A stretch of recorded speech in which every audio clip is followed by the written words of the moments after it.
Loan দেওয়া বলেন আর ব্যবসায়ীদের স্মুথ ট্রেড ট্রানজ্যাকশন করা বলেন, সব জায়গায় একটা জিনিস কমন, সেটা হলো টেকনোলজি।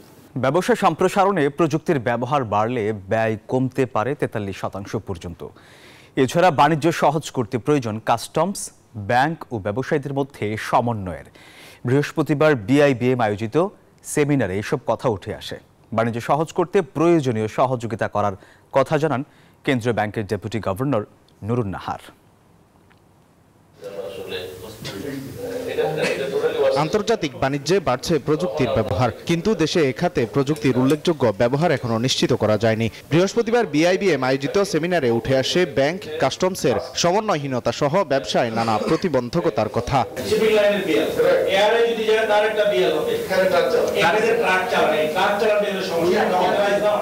যদিও ব্যাংকাররা বলছেন, কর ফাঁকি ও অর্থ পাচারের উদ্দেশ্যে সঠিক তথ্য দেন না অনেক ব্যবসায়ী। তাই বাণিজ্যে প্রযুক্তির ব্যবহার বৃদ্ধির পাশাপাশি অংশীজনদের মধ্যে সমন্বয় বাড়ানোর তাগিদ বিশেষজ্ঞদের। হাজার হাজার কোটি টাকা কখনো আন্ডার ইনভয়েসিং, ওভার ইনভয়েসিং এ যেতে পারে না for a single party.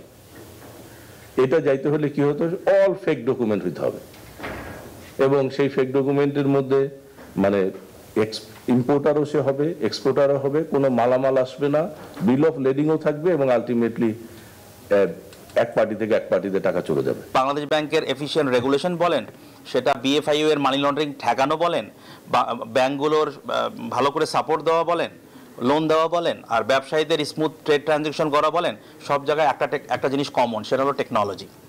R technology adopt করাটা কিন্তু সহজ না, কারণ এই টেকনোলজিগুলোতে প্রচুর ইনভেস্টমেন্টের প্রয়োজন। ব্যাংকার ব্যবসায়ীদের সমন্বয়হীনতা কাটাতে প্রয়োজনীয় ব্যবস্থা নেওয়ার কথা জানান বাংলাদেশ ব্যাংকের ডেপুটি গভর্নর। আমরা বিভিন্ন স্টেক হোল্ডারদের সাথে আলোচনা করি, সার্কুলার করতে গেলে এখন মাস্টার সার্কুলার নতুন করে যেগুলো করব, ক্রেডিট গ্যারান্টি যে সার্কুলার করব, ক্রেডিট গ্যারান্টির উপরে তাদেরকে এসএমইদেরকে ইনক্লুড করার জন্য যেগুলো করব, আমরা স্টেক হোল্ডারদের সাথে আলাপ আলোচনা করব। বড় শিল্প প্রতিষ্ঠানের মতো এসএমই খাতের উদ্যোক্তাদের সহযোগিতার প্রয়োজনীয়তা তুলে ধরা হয় সেমিনারে।